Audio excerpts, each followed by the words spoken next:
Good.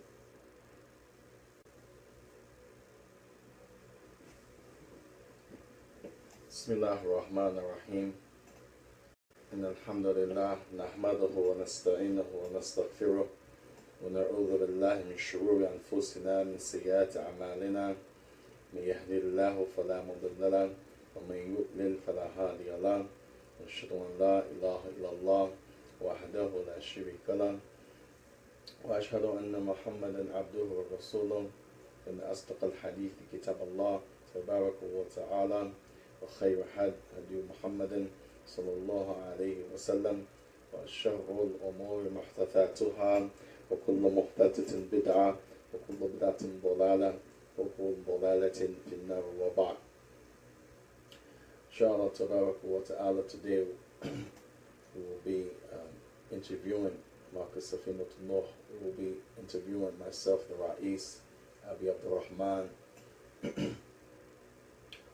Okasha, Abdurrahman Muhammad al-Mariki. We'll be interviewing with our brother, one of our good friends for over 15 years or more. Just a brief bio, as we talked about this almost a year ago, the idea of doing it so that people can be more aware of who they may be taking knowledge from, as Allah Ta'ala mentioned, وَكَذَلِكَ نَقُصُّ عَلَيْكَ مِنْ أَنْبَاءِ الرُّسُلِ مَا يُثَبَّتُ بِهِ فُؤَادَكَ. Where Allah Ta'ala mentioned the Quran about his noble prophet. And they said that the meaning in English, and we have likewise narrated to you the stories of the past prophets, that which would make your heart firm, that which would give you comfort, that which would make you stable in your mission. So the people, when they unfortunately these days listen to the brothers who have studied, the brothers that have something to offer, or those who have not studied but they want to deliver something, as Prophet said, "Ballighu anni walau ayah," convey from me what you have. So many times when people are doing that, they don't have a total comfort as to what they're hearing or who they're hearing from. So the biography, just as the Prophet ﷺ, Allah Tabarak wa Ta'ala strengthened him and gave him a comfort with the stories of the prophets of the past, then many of the scholars of the past and present, they have mentioned the same verse, that the author should give something about himself. The speaker should let something be known about himself so that people can have a comfort, people can be a little at ease, they can have a stability in their heart as to who they would be taking knowledge from. Now, Bismillah ar-Rahman ar-Rahim. As the brother mentioned, I'm Hanif Davis of Durham, North Carolina. And as the brother mentioned, been knowing him probably 15 years, maybe 16. And Allahu A'lam. So we begin with the first question, or the second part of the first question, as the brother has already given his name. Where are you from? And I'm going to combine that with question number 2. What is the environment like where you're from?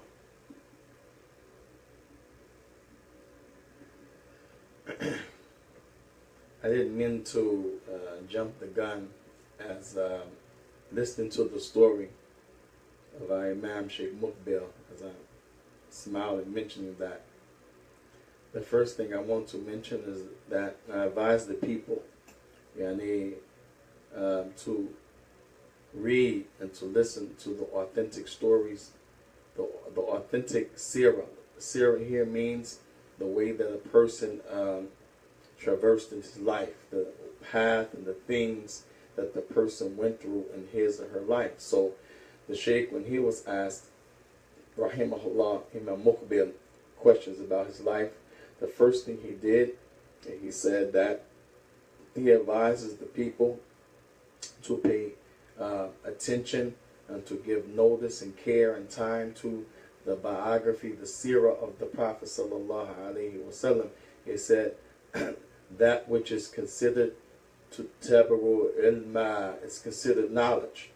And so when you talk about our lives, it's proper, but the Prophet sallam, not only is it his life, but it's knowledge, because Allah tabaraka wa ta'ala said about him, innaka la'ala khuluqin azim, swearing at least 4 different ways in one ayah, showing and emphasizing his character is impeccable, it's azim. And the Prophet sallam, Allah tabaraka wa ta'ala, he told us, ma atakum rasulu fakhaduhu wa ma nahakum anhu fantahu. Now, and whatever the messenger he gives you. This also means whatever he has, not just what he gives you, but whatever you see from his life, you take it. With the exception of those things that's only for him as a prophet, and whatever he forbade you, he told you to avoid, whether it's haram or makruh, then you should leave it. So this is the first thing I want to say, being a humble servant, and that is, people should study. People should read, listen to the authentic seerah, story, life, bio of the Prophet, because this is what is also considered knowledge. As for myself, wa barakallahu fikum, and I was born in the city St. Louis. Missouri is the state, which is in the Midwest. It's 5 hours going in either direction towards Kansas City, Missouri, and also Kansas City, Kansas, as their border states. Kansas, the state, and the state of Missouri, they border. Similarly to New York and New Jersey, except there's no water between them, but they border. And likewise, in the other direction towards the state of Illinois, 5 hours from Chicago. So this city, St. Louis, if you know anything about the history of this term, St. Louis, it is a term that denotes the French Empire, as it is a French name, St. Louis, And this, in fact, they said was one of the last states, Missouri, to abolish and to stop slavery. That which is known, St. Louis, for the Gateway Arch, which they built that for the people traveling to have a landmark, as you could get to any particular place from the Mississippi as well as the Missouri River in the United States. So you can get from America to America, and this is one of the main trade routes for slavery during the time of slavery, coming through St. Louis. That's why they call it the gateway to the Midwest. Now, this place, mashallah tabarakallah, was born in the year 1966, now in the summer of July. And I was born to a mother by the name of Joyce Haynes, which my mom has now been deceased a little more over 2 years, since 2015. And a father by the name of Clifford, Wallace Fabell. And I believe my father was the third like this or so. And anyway, I was the middle of 3 children by that father. So I have an older brother and an older sister, all of us by my dad. And then I have a younger brother and sister by a man that came after my father. And we're 5. My mom informed me that it would have been 7, but she had 2 miscarriages. Qadrallahu ma sha fa'ala. I don't know where that would have placed me in the number, but I'm the middle of 5. And myself and my older brother, we are the 2 Muslims out of those 5 siblings. And I'm, as we mentioned, in the middle. The place St. Louis It's a unique place, as you have a lot of people there that are from different places. Like my mom, for example, it is reported that she came from LA. Many of my cousins, and of course we're all up in age now, from LA, San Francisco, I believe, California, in this area. And how she ended up in St. Louis, most people will travel from the west or the south, different places like that, to St. Louis. So you'll find that St. Louis has a very heavy accent, like you will say country accent.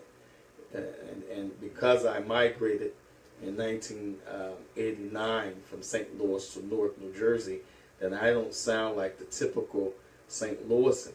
You know, like certain words like here, which, you know, we say in Arabic, huna and hunaka in Arabic over there. In St. Louis, we don't pronounce those words like that. We say her. Get over her.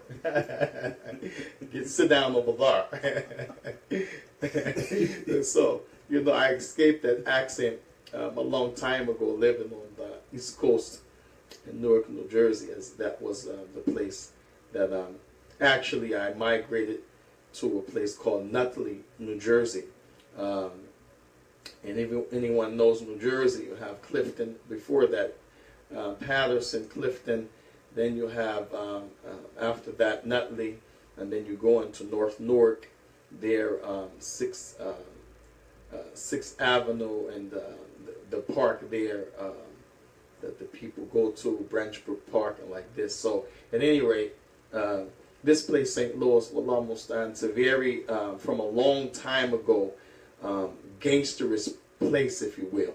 And I know people listening, they're going to say, well, I'm from Philly and I'm from the Bronx, but every place, unfortunately, has this element, because you're talking about an issue of coming out of slavery as black people. The main things we had going for us was entertainment, which involves music, comedy, hustling, you know, where they used to play the numbers in the streets, and way before Lotto, but this concept was around where you would play numbers and, you know, you make your money and people would drop off your money, gambling, you know, in houses, you know, playing cards, shooting dice. So this type of legacy followed, especially during the 50s and 60s and 70s, it followed the black community. So St. Louis was one of those places that's heavily populated with this type of activity. And now in these latter generations and times we live now, with the rising of the Crips and the Bloods, which this came to St. Louis again from LA. And I remember we lived in a complex called the Clede Town. And they what they did was, similarly to the projects, they have something mapped out for a 20-year window. And they put people just to see like how they're going to live and function, you know. And so we went from out west to where we were living in an apartment they call a 6-family flat. You have 3 on this side, first, second, and third, and then you have 3 on the other side. And it's one building that normally has 2 bedrooms, a living room, dining room, a kitchen, bathroom. Sometimes it's 1 bedroom, living room, and dining room. And what people would do, they would turn the dining room into a bedroom. And then the living room would stay the living room. And then the 1 bedroom became the 2nd bedroom for the kids. And you have a little balcony. You can go out and look, you know, off the porch. And then the back would be those iron steps that you go down and turn like this in a circle and like that. So this place, there was development going on in that area. White people were buying and they were starting to do development projects. So that building became up for sale for a condominium. So we were forced to move. So the city took us and put us in another building that really was condemned, but we didn't know. So we had this big apartment building, similar style, 3 families on this floor, 3 on this side, 3 on that side, something like that. And it was condemned. So that meant they had to find a place for us because we were going to be on the street. So remember my mom going to the mayor's office and going in the paper. She was like an activist. This is where I get my fight from, by the way, from my mom. My mom was tough, you know. So the end result was that the mayor put us in this complex because we spent the night. We wouldn't leave. And I remember they brought us McDonald's and the newsroom came. Mom said, we sleeping in the mayor's office till y'all give me a place for my babies. It was like 4 different families. So we all moved to that same complex. And that complex, I remember when area projects closed down, all of the thuggish people and the bad activity, they moved to this area. Where before it was doctors, lawyers, you know, you had a lot of middle class people living there. But when the blacks came from low income and projects, you seen all those doctors and lawyers loading up their U-Haul trucks. They were out of there. So this was the beginning of what I knew about Crips and Bloods. They came from LA, and that thing started to build and spread quickly back in the 80s. So this is St. Louis. Alhamdulillah, in these days and times, the Muslims have become populated in St. Louis. There are a few masajid in the city, some on the outskirts. Alhamdulillah, the brothers are there active in the Da'watul Islamiyya, Da'watul Sunnah, Manhaj al-Salaf al-Salih. Alhamdulillah, they're on the Grand Islamic Center with our brother Abu Muawiyah, Hafidhullah Tabarak wa Ta'ala, from St. Louis, who has been studying with the Mashaykh of Kuwait for over at least 5 years, more than that now, I believe. Alhamdulillah. I had a chance to talk with him in Ramadan. He's here briefly, and he'll be going back. Our brother Abdul Hakim Abu Taymiyyah, who he was living in Chester at one time, but he's from St. Louis. He went to the Mahad back in the days of the Institute in Virginia, and I think he did a year or 2 or so in Medina. He's the standing imam for Abu Muawiyah while he goes to study. And so, alhamdulillah, you know, you find St. Louis changing a little bit, yeah, because of the nur of Islam, and Muslims are known and respected, alhamdulillah. And this place, mashallah, tabarakallah, I have not been since my mother died, but I owe a trip, and ask Allah subhanahu wa ta'ala to make us safe when we make that trip again to St. Louis. Is very dangerous. A lot of gunplay, a lot of, you know, shootings, and it's a place that sometime when you go home, you know, you have to strap up. You know, so, you know, St. Louis is one of those kind of places, but it's a very beautiful place in the state of Missouri. Missouri is a beautiful state, landscaping, the flowers, the things you get to see. People are relatively nice, alhamdulillah, but it's a very racist place. And wallahi, you would find just as much or more racism in St. Louis than in the South. You'd be amazed. Wow. Yeah, it's a lot of racism, and I'm talking about police brutality and all of those things, man. And you've seen when Michael Brown, for example, then I'll go to the next question, as that Ferguson is the suburbs of St. Louis, the city limits. Ferguson is about 20 minutes from where I'm from, the city, the outskirts. And it's part of the St. Louis metropolitan area.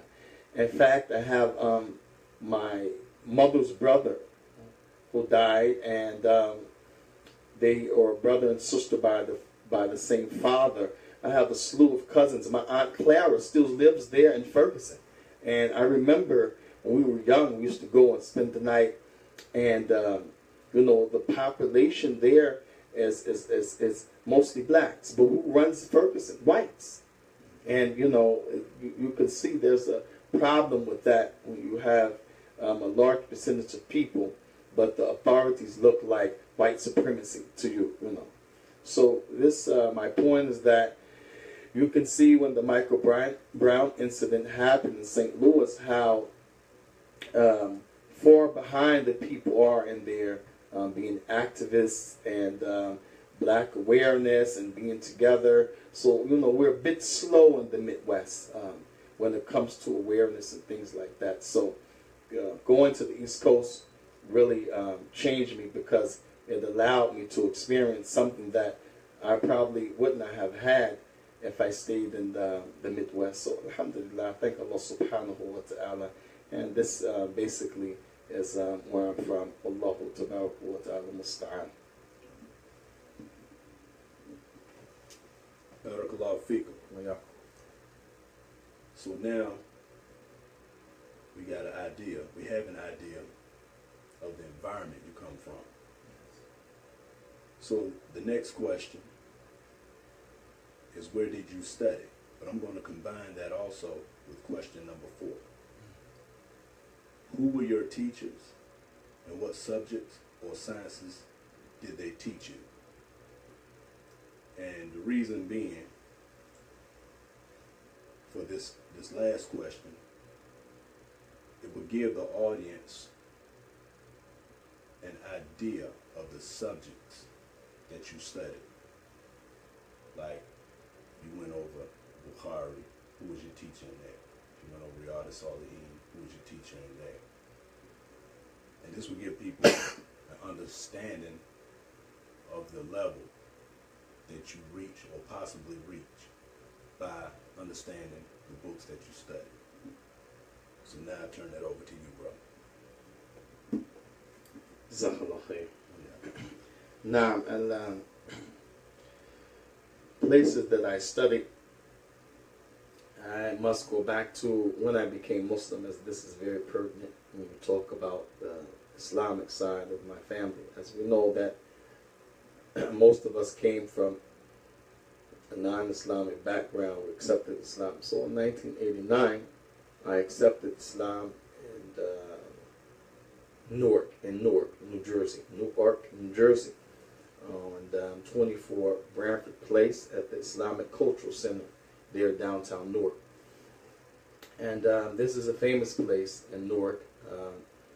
I believe over the years I've heard that it was a place that, if anyone remembers, the Rabbitats, it was sponsored and ran by this organization out of Saudi Arabia called the Rabbitat.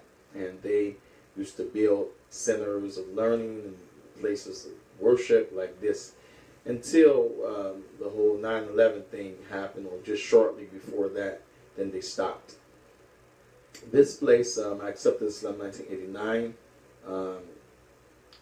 with the imam there. There were 2 imams. There was one imam named Imam Sheikh Khalid Anis Khalid, Sheikh Anis Khalid, who was from Africa. And I remember people saying back then he was a Qadi. I didn't know what that meant, but I know now. They said he was a Qadi, like he had a degree from the University of New York, and that he had a Islamic degree, and that he was a Qadi, a judge. This is the meaning of the word Qadi in English, judge. And then you had Sheikh Ahmed Salam, who is now the Rais of Minhal Academy and Plainfield. Some say it's on the border of Piscataway and Plainfield, but they say Plainfield was really the city that he's in. And the Sheikh was Imam there as well as Sheikh Anis. And so I accepted Islam with Sheikh Ahmed. I remember going to the masjid, and Abu Hamza, his nickname, and his name is Muhammad Dahab from Sudan. He used to be a diplomat in Sudan. He was the secretary, sit at the desk when you walk in. So, they were talking to me about Islam, and Harun from Trinidad. And they were talking to me about Islam, and then they sent me, to talk with the Sheikh and so forth. And I didn't accept Islam, just listening. So they called the adhan for Salat al-Maghrib. It was in the cold months, winter time. And so we went, and they took me inside, lined me up with the brothers and whatnot. And the people, took me to Ihram, Allah Akbar, so, I just followed what the people were doing, looking from right to left in the salat and the ski. And so when it was over, they said, come meet your Muslim brother. Like this. They thought it took Shahada. So they were hugging me and this and that. So I remember the old security guard. Someone told me, of course, he died because he was up in age then. His name was Abdul Kabir. He used to work for the city, I believe. And so he had on the security suit with his kufi. And he said, MashaAllah. He said, you took Shahada? So I said no. And everybody went, oh. Like so he said, Inshallah, and patted me on the back, which I didn't know what that meant, back then either. So I got some books from Sheikh Ahmed, and one of my elderly cousins, at that time he was 64 years old, Eugene Douglas, Sr., he died. And he was a very vital, important part of our life because during that time we were coming up, my mom was, running with my stepfather, which my father was out of the picture. He was in jail, and then out of jail his whole life. My father, by the way, he was like a real, gangster slash, drug user, shooting dope. This was common back in the 60s. So his whole life he was in and out of jail, unfortunately. And he himself deemed that he was a Muslim, but I found later that those people that he was with, they do not believe in the Prophet ﷺ, so they are considered kuffar, they're not considered Muslims. But he thought he was Muslim, with this background. So anyway, my mom running the streets with my stepfather. My elderly cousin used to pick up a lot of the slack. So when school time came, he would buy us clothes, and if I broke my glasses, as I grew up wearing glasses thick like Coke bottles, because I was born 6 months. I was a preemie baby.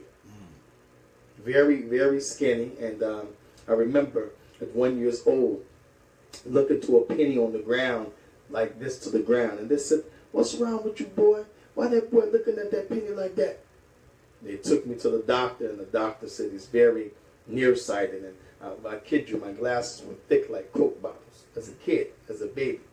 And so the point is that cousin, we used to call him Dad, because his older children, they were grown, like in their 20s and 30s, but they would still say Dad, Dad, And in the Midwest, you couldn't call your mom by her first name. There was no such thing.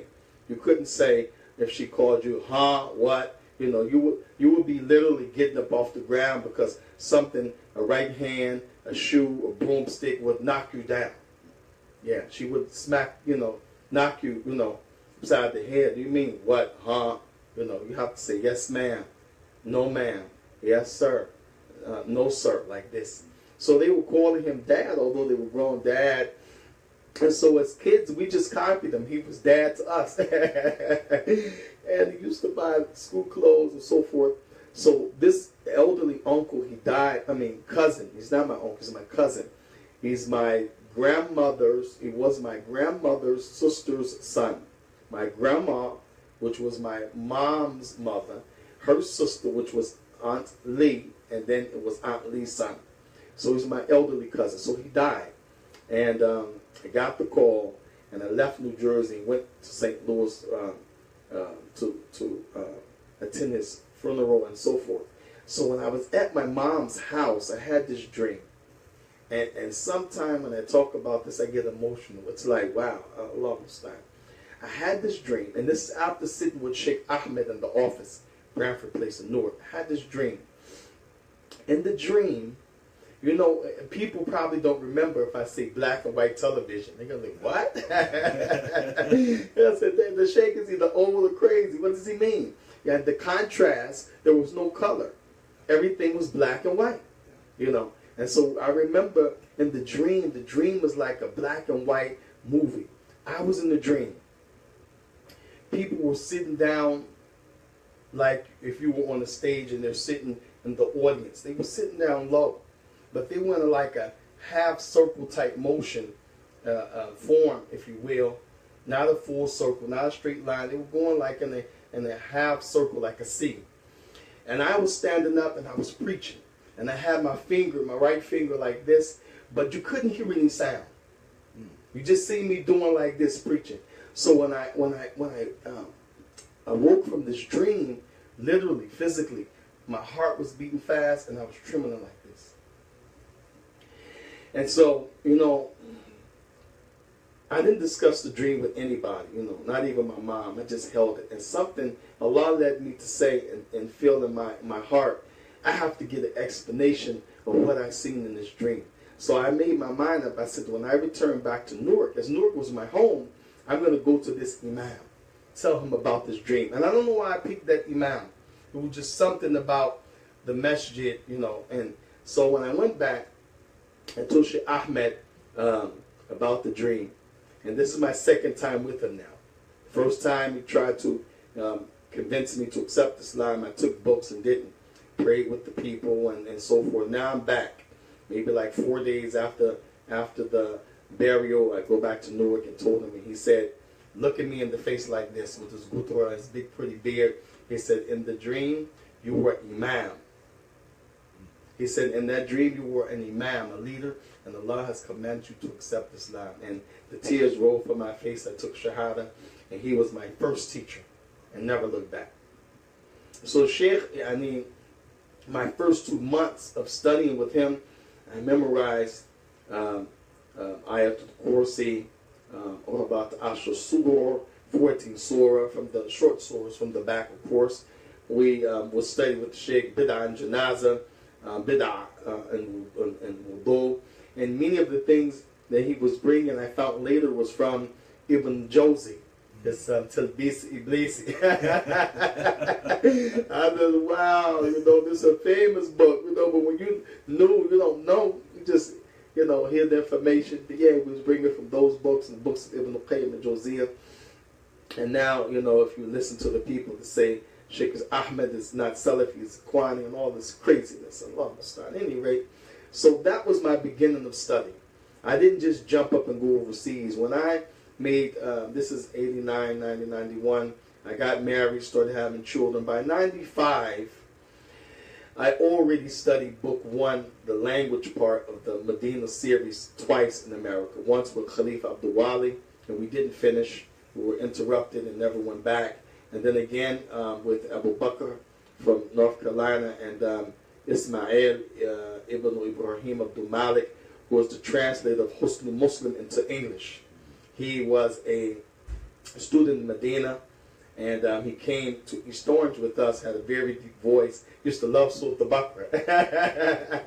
So we studied then, in the morning after Fajr and after Maghrib. If you want it, you can get the same dars twice, because they had the 2 different teachers but the same protocol for both lessons. And by that time, 95, making Hajj, I know a little bit of Arabic. I could speak, but my reading was kind of poor. Wasn't that good.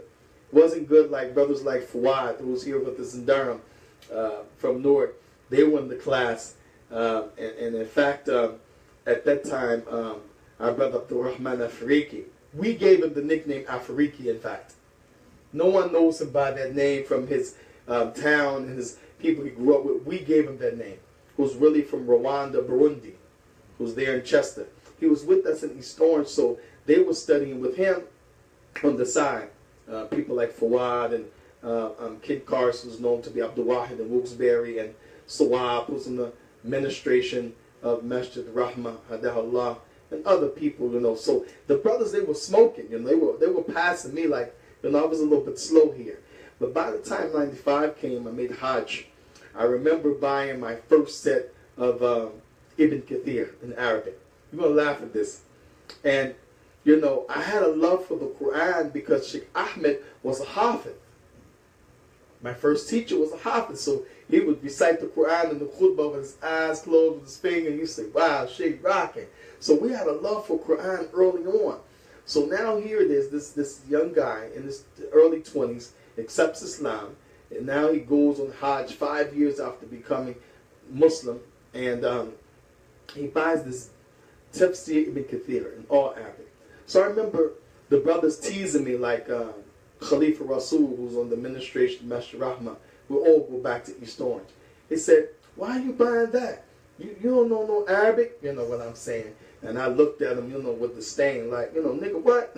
Said, and said to him, but one day, inshallah, they were laughing at me, And I went and brought this big LL Cool J boombox, about like this big.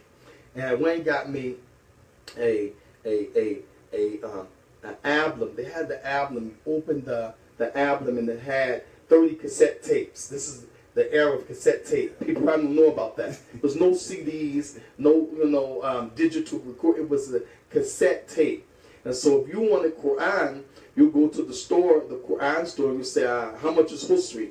And you tell him, I want Arabic and English, or I just want Arabic. And he'll tell you the quote, and then he'll sell you this big case that you open like a book, and it has each tape, 1, 2, 1, 2, 15 on this side, 15 on that side. You have the whole Quran. So I'm walking around Mecca with I'm walking around Mecca with this big LL Cool J box playing the Quran, and the brothers were laughing at me, in the room. And I was busy with the Quran. And I remember I spent so much of my money when it came time to slaughter. I didn't even have all my slaughter money. So I had to do ثلاثة أيام في الحج وسبعة إذا رجعتم. I had to fast 3 days on the Hajj and 7 you return back because I couldn't slaughter. This is the ruling, But Allah Musta'an. My point is that was the beginning of my studying, you see. And I remember in 1995, after Hajj, Mukhlis, who's known as Abu Toba, I knew him for all of these years, Mukhlis, Abu Toba. He was there in East Orange, and he was visiting. He had family there, from Brooklyn and so forth. And I remember he had my number. He called me. He said, my name was Saud back then. He said, Saud. He said, you got Ibn Kathir? And I said, yeah. And so he said, go to volume 1 and turn to and find this ayah. So I said, what? He said, go to volume 1, open, and turn, find this volume. So I said, but, man, they don't have no haircut. They don't have no Dhamma Fatih Kasra. He said, don't worry, I'll help you. Just do the best you can, because it was known that I was a student, So I read for like somewhere around an hour and a half, 2 hours, because he needed to review something for some reason. And that was the beginning of me using Tafsir ibn Kathir back in 95 in all Arabic. So, I was encouraged from that point to go study, to go overseas. They said, man, we see some potential in you. You're young, you're fiery. You need to get out of here. So my first trip in 1997 was to Egypt. And myself, Mustafa Lofton, who now he lives in the Atlanta area. He was head of the security. Well, let me take that back. He wasn't head of security. Dawud Hassan was head of security in East Orange. But Mustafa Lofton, he was part of that team. And so he was already set up there with his son, Abdullah, by the name of Tyson during that time, remember. And Quincy was there. Sister Zaima, her, I believe that's her son, and Abdul Shakur, her grandson, if I'm not mistaken. They're from the family of Abdul Hakim Abdullah and Mr. Rahma. Sister Zaima, very respected sister in our community during that time, and still remains. May Allah bless them, alhamdulillah, pioneers of our community back then. So to make a long story short, during that time in 97, and this is after the Hajj, Sheikh Muhammad Abdul Wahab Marzuq al-Bana, not Bana, not Hasna Bana from the Equine Muslimin, Bana with a Mamdud, yani al-Madda, Bana, not Bana, Bana. He was considered from the people of knowledge of our time. Although if you ask the Sheikh, he would say no. Or maybe he was doing the talk, and before the talk, they eulogized him, called him this, that, Allama, this. The Sheikh snatched the mic and went off. He said, you all didn't mention Sheikh Mukbil? He said, unless to be Allama, unless to be Allama. So I'm not a Lama. I'm not a Lama. Don't have a lot of knowledge. Y'all didn't mention Mukbil? As they were talking about the scholars, and they mentioned him in light of that, But in reality, fi haqiqatul amr kana minhum. Now, he was from amongst them, Very humble man. And if you looked at him, you would not even think he was Egyptian. He, looked like, a Negro, like we would say African American. He was a pure Egyptian. Sheikh Abdul Wahab, Hamad Abdul Wahab al-Bana. So we sat with him for a long period of time, maybe 6 months to a year. And I told the story in my other interviews to say, do you understand my speech? Like that to me, in English. But that was my first time going out. And during that time, alhamdulillah, we were studying from the Muqtasar Sahih Bukhari, the abridged version. And the Sheikh was teaching from Kitab al-Tahara, Kitab al-Salat, like this. And a lot of benefit. And I remember the Sheikh, he asked me a question as a result of my question that I asked the Sheikh. I asked the Sheikh about Hijrah. It was in 1997. And the Sheikh, he said to me, why do you want to make Hijrah? It shows you that scholars have a difference of opinion in this issue. He said, why do you want to make Hijrah? He said, when you can give dawah in your country. So what does this mean again? You must have something. But it's not always that, Allah Musta'an, person has to be very high in knowledge, to give dawah and this and that. If he has something, then he calls to what he has. And that was back in 1997. And by the way, that's considered, if you will, you could say ijaza or taskiyah. And those brothers, from Virginia that was there, Sabari, and those other brothers, Mustafa Loft, they were there witnessing the Sheikh, said, you should stay in your country and give dawah. Because back then, as a young student, I was very active and sane and displaying what I knew, alhamdulillah. So after 97, the next year, 98, I left Yemen, I left Egypt. And by the way, the year prior to that, the brothers had already been in Egypt prior to me, some of the brothers from the States. And I went back to the States and then tried to go to Yemen. And I made it to Yemen and was with a brother by the name of Walid and his brother Suleiman. They actually are from Jersey City, but their parents are from North Carolina. And so it was clear during that time the government was sending people back to America. If they thought they were going to Damascus, they would deport them. This was the politics there from the Shia. And so when we came in the country, I remember them giving us our visa and everything, and then they put some security on us. And no one told us, all of these things. They did tell us, be discreet, don't tell anybody where you're going. They did tell us that. And so the guy, when he said, what are you guys doing here? We said, we want to, sightsee, want to look around, But he knew it was a bunch of garbage. Y'all coming to study, So, I said to him straight, we're coming to study. And so he said, okay.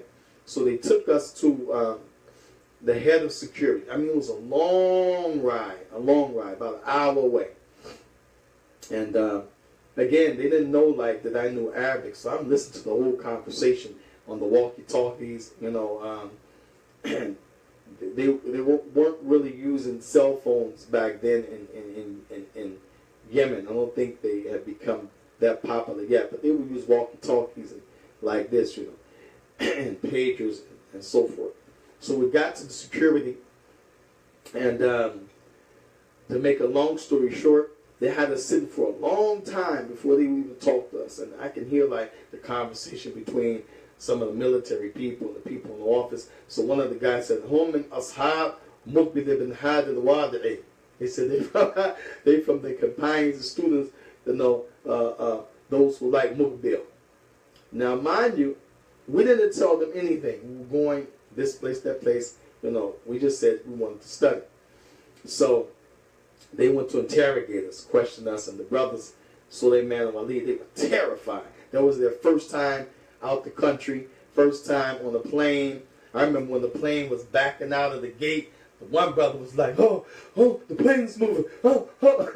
You know, so imagine they're in a whole third world country, as they call it. Don't know the language.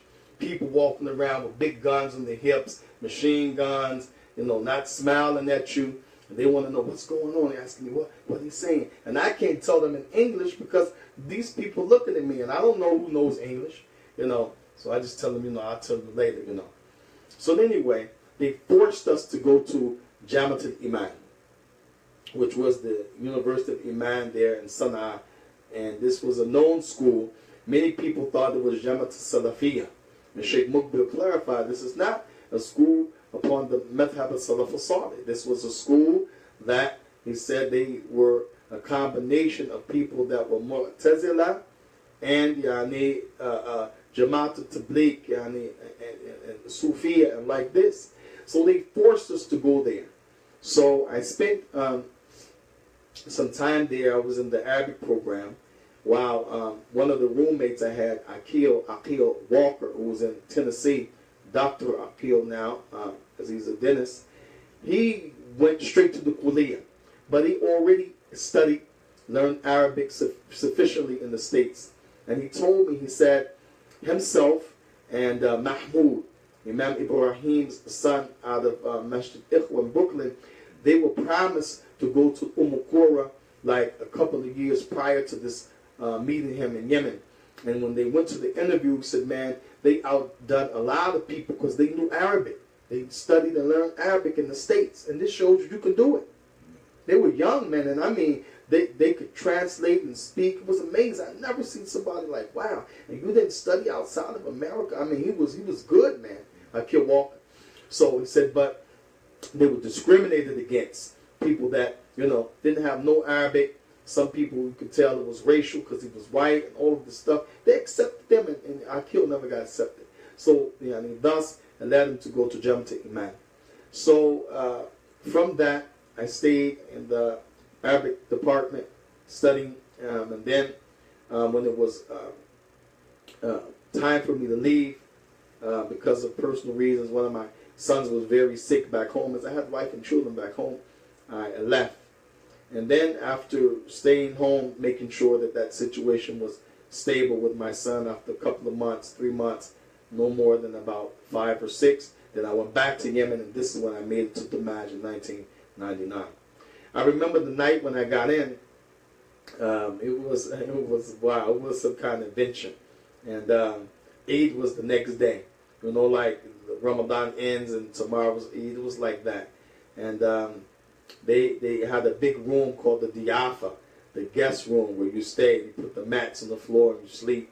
And so those two brothers that were with me in the university, Walid and Suleiman, who traveled with me, when they heard that I was there, they came in the middle of the night, like 2-something in the morning, you know, and I was praying at that time, combined in Maghrib and Isha, because I wanted to pray prior, but a lot of checkpoints. I had to leave after Asr, and it took from after Asr to like 1 in the morning to get to the match, because I had to go through a lot of stuff to get to the port where you get the taxi, and it was like a James Bond movie, man. Everything was secretive, you know. And I remember they said the 2 checkpoints that's the roughest, the one leaving Sana'a and the one going into Saada. Saada is the province where the Damaj was, at the top of the map, and Sana'a was down below. All of this was in the north. So we escaped problems in Sana'a. But when we got to Saada, the last checkpoint, almost 1 in the morning, you know, we hit the checkpoint, and so the guy is there with his flashlight and his machine gun. The car has to stop. So we got one of these old Peugeot wagons with packed, man. I mean, like they say sardines. So the Peugeot pulls up, like that. So the guy, he's looking with his flashlight through the window, looking, seeing if anything looks out of place. His eyes are red from chewing this thing they call pops. You know, this is a debatable issue because many of the people of the past used to chew it. You know, even Imam Shokani used to chew it. So people said, nah, it's makro. Mush haram, makro. So it's not haram, it's disliked. But Sheikh al-Mukbil called it Shajaratul Khabith, the filthy tree. Said it's haram, it's a narcotic. So anyway, this is a staple in Yemen. Like people smoke cigarettes around the world, chew cuts. So it had this ball in his mouth, like an abscess, like this. And you know, his cheek is poking from the stuff inside, eyes red, and he's looking.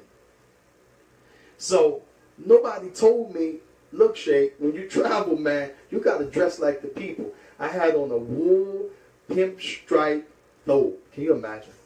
That was made by our brother Abdul Bari from East Orange, who had the 5 shirts, 5 Pillars of Islam shirts. He was a clothes designer during that time. So I have on a wool pimp stripe Moroccan type hoodie style thobe. Man, of course I ain't no Yemen. There's no way I'm a Yemeni. Looking at me dressed like that. Everybody else has on a white thobe, pants and shirt maybe, has his jambia, his turban.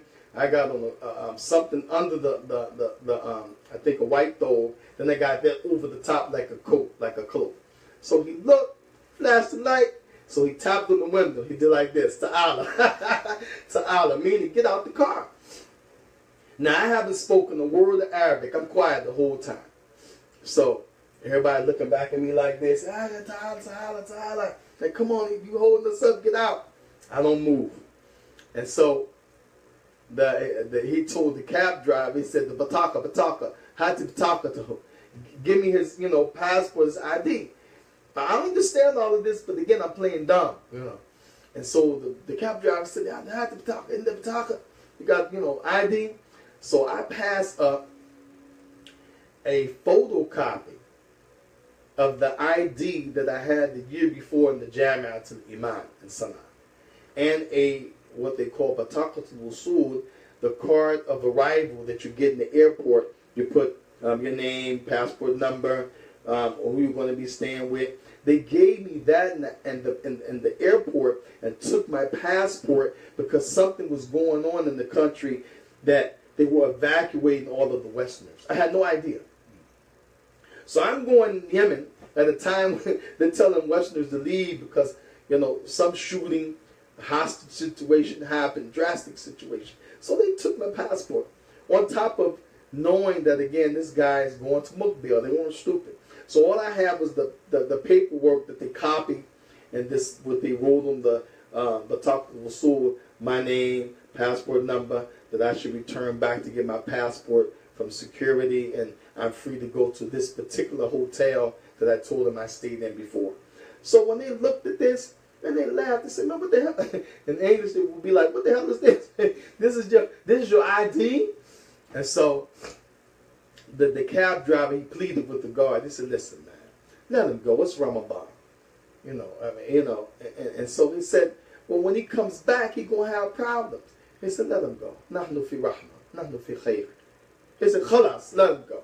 So then he gave me the paperwork back, and they drove off. And then I said to him, "Jazakumullah khairan." The whole car looked back like, "I thought you could speak no Arabic." Wiped our forehead, And that's how I made it to the match. So alhamdulillah, that next day the Sheikh, rahimahullah, Sheikh al-Mukbil, gave the khutbah standing out in the valley. And alhamdulillah, that was my first travel to Egypt and then Yemen, alhamdulillah. And I stayed, alhamdulillah, until the end of 99, close to the end of 99. I came back to America as, again, I had wife and children. And then I went back in 2001 and stayed until after the Sheikh died, close to 2003. Came home, and then I went back 2004 and had several times when they sent me back and tried again. And finally, the end of 2004, 2005, I made the back end and stayed 2005, 6, 7, 8. And during that time, when the Sheikh was alive, most of what we studied, and the Americans were not that many there, we studied the main books that the Sheikh taught. These were the durus that people had to sit in. Like, you had other durus that the Sheikh would teach, but the main durus that the Sheikh would teach in the masjid you would have to attend would be after Asr. explanation of Bukhari. Fath al-Bari is a known explanation of Sahih Bukhari. So the Sheikh would make the people memorize the hadith, and he will talk about some of what Ibn Hajar said about the hadith. But our role as new students was just to sit in the class, get what you get, don't get nothing if you can't, but be in the class, try. And one of those sentiments was that if the hadith had 2 or 3 people, I keep saying 2, but if the hadith had 3 or more people in the chain, like it was a small chain, then the Sheikh would make it compulsory on the Americans to memorize it. So if it had like maybe 4 people in the chain, and that includes the companion who narrated from the Prophet, and maybe 2 people before them, then we would have to memorize it. If the wording was not a whole lot, Sheikh was lenient for us and to us. But if the hadith was lengthy, then he would exonerate us, except those who had the ability and wanted to try. But he wouldn't force us. So we would do that. And I remember one of the first dars the Sheikh was talking about this hadith. He said, إِذَا اشْتَهَدْ فِتْنَ فَعَلَيْكُمْ بِالْيَمِنِ كَمَا قَالَ. When the fitna becomes a lot, then I command you to go to Yemen. Sheikh Mukbir, he said, هَذَا حَدِيثٌ ضَعِيفٌ. This is a forged hadith. But many people use that. So when fitna breaks out, go to Yemen like it's a safe haven. Hadith is forged. And I remember in that dars after Asr, the Sheikh, he mentioned the hadith. And I took a note as best I could of that in my notebook. And so this was the dars Sheikh would make us read. As for the dars between the Maghrib and Isha, between Maghrib and Isha, we'll sit the whole time from Maghrib to Isha. Isha will come in, they still wouldn't call the adhan, because you can delay the adhan at Isha time for lessons. Many times you see here in the States, the Maghrib, you sit in the dars, Isha come, the brothers will stop and interrupt the teacher. It's adhan time, or it's Isha. Nah, this is not proper. Let the Sheikh finish his dars, even if the adhan is delayed. But people work, people tired, people want to eat, so we have these problems. But we will sit, and the Sheikh would teach the Mustadrak of Imam Hakim, which he did commentary on this great work during that time. And that's after Maghrib. He will also teach Sharh Sahih Muslim by Imam An-Nawawi, like this. And Sheikh had other little things he would bring at times. But the main thing we would deal with at nighttime would be explanation of Sahih Muslim, and during that time the Mustadrak of Imam Hakim.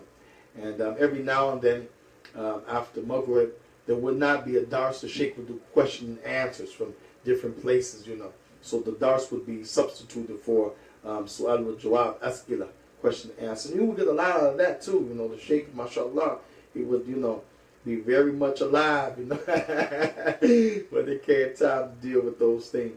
And so, alhamdulillah. And while the Sheikh was alive but not in Damaj, because I was there during the time while the Sheikh was alive and in Damaj, and during the time while the Sheikh was alive and out of Damaj. As you all know, Sheikh came here to America for treatment in the early part of 2001. And he was in LA with Sheikh Farid Abdullah and the people there seeking his treatment.